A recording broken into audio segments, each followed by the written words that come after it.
Hello guys, ngayon pag-uusapan natin kung mahalaga pa ba ang paggamit ng mga third party antivirus kagaya ng Avast, Norton, McAfee, AVG, tsaka marami pang iba. Ako personally, hindi na ako gumagamit ng mga kahit anong antivirus, kahit Windows Defender, tinanggal ko na sa computer ko kasi hindi naman ganun kaganda yung specs ng aking computer, so maaring maka-slow lang siya sa process ng PC ko kasi ang mga antivirus real time yan nag-i-scan ng files kung meron bang mga threats sa inyong computer. So ako advanced user na kasi ako, kaya alam ko kung ano yung mga nilalagay ko sa computer ko. Alam ko kung paano hindi ma-virus sa computer ko, na kahit wala akong antivirus na naka-enable dito. Kung makikita nyo, lahat ng mga icons ko rito, wala kang makikitang kahit anong antivirus dyan. Wala akong Windows Defender na ginagamit.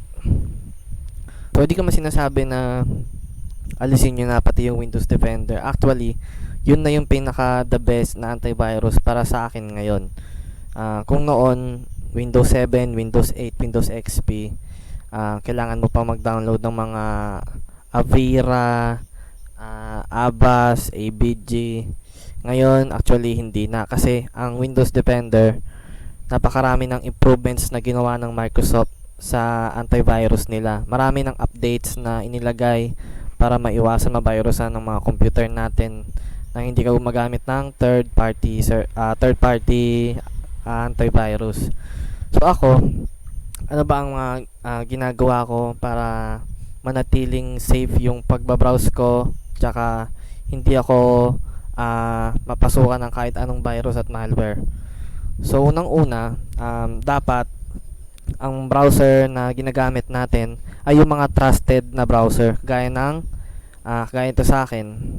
Magamit ako ng Microsoft Edge na ginawa ng Microsoft mismo. So hindi naman na masama ang Microsoft Edge ngayon dahil halos parang Google Chrome na siya. Pwede ka na maglagay ng mga extension at iba pa.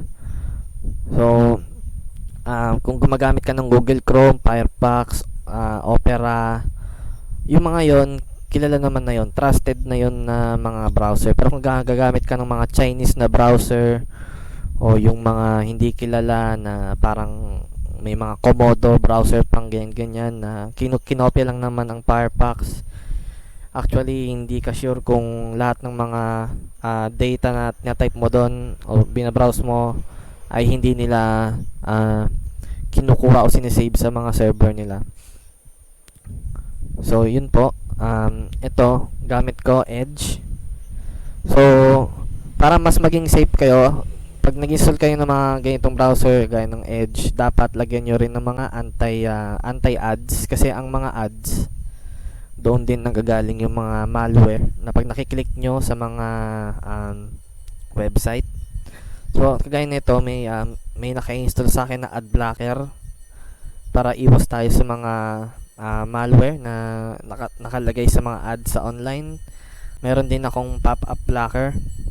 So ang silbi nito is yung pagka nagki-click ka ng mga link sa online, diba minsan may nagpa-pop up na kung ano-ano, minsan bold pa yung lumalabas, diba? Actually yun, mga yon, may mga kasama yun, mga trackers, may mga kasamang malware yon na hindi mo alam. Pag nabuksan mo, may nabuksan kang file doon, bigla na lang mag-i-install sa computer mo, magugulat ka na lang, meron ka ng antivirus, may mga toolbar ka nang lalabas sa browser mo na hindi mo alam saan nanggaling. So ito, mahalaga tong mga ito, pop-up blocker at saka ad blocker. Sunod is yung paggamit ng DNS filtering network address. So pakita ko kayo ng example, no? Click na yung start nyo, punta kayo sa settings, tapos punta kayo sa network and internet. Then dito sa network page, punta kayo sa change adapter options. Then here, click nyo yung network kung saan kayo nakakonect. Right click nyo yung network na yon, tapos punta kayo sa properties. Then dito sa Wi-Fi properties o network properties, hanapin nyo yung Internet Protocol version or yung TCP/IPv4. Open nyo yan, click nyo yung properties, then here makikita nyo meron akong nilagay na custom na DNS server. So ito yon, yung 1.1.1 1.0.0.1. Ibig sabihin nito, ito yung aking ginagamit na DNS, which is yung Cloudflare. So ano ba yung Cloudflare na yan? Yung Cloudflare, ito yung isa sa mga sikat ngayon na DNS services. Ano bang ginagawa ng DNS? So ang DNS, pinoprotektahan ka nito sa mga hacker na pwedeng kumunik sa linya ng internet mo, o mga hacker nagtatrack ng mga data sa online, or halimbawa nagpunta ka sa video.com, metrobank.com, meron palang nagli-listen sa internet mo, diba? So ito yung Cloudflare, pinapakita ko sa inyo yung mga isa sa mga sikreto ko. So pwede nyo ilagay yung kanilang IP address, yung pinakita ko sa inyo, 1.1.1. So para ma-check mo kung connected ka sa DNS nila, ito yung kanilang ESNI checker. So check ko yung browser ko. So makikita nyo nakalagay dito, secure DNS, you are using encrypted DNS transport with 111, which is yung nakalagay sa aking IPv4. Nakalagay dito, nobody listening on the wire can see the DNS queries you make when you are browsing the internet. Meaning, walang nakikinig o walang tumitingin sa mga data mo habang nagbabrowse ka sa internet. So, safe lang, diba, kung wala kang antivirus. Kung safe naman yung pagbabrowse mo sa internet, wala kang kahit anong dapat ipag-alala kasi walang nakaka-connect sa computer mo. Last one is yung pag-i-install ng mga apps na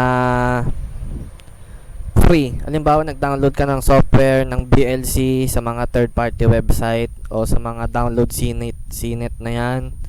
Tapos, may nakita kang pag-install mo, okay ka na ng okay.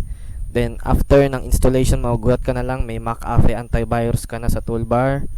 May mga kung ano-anong software na naka-install sa computer mo.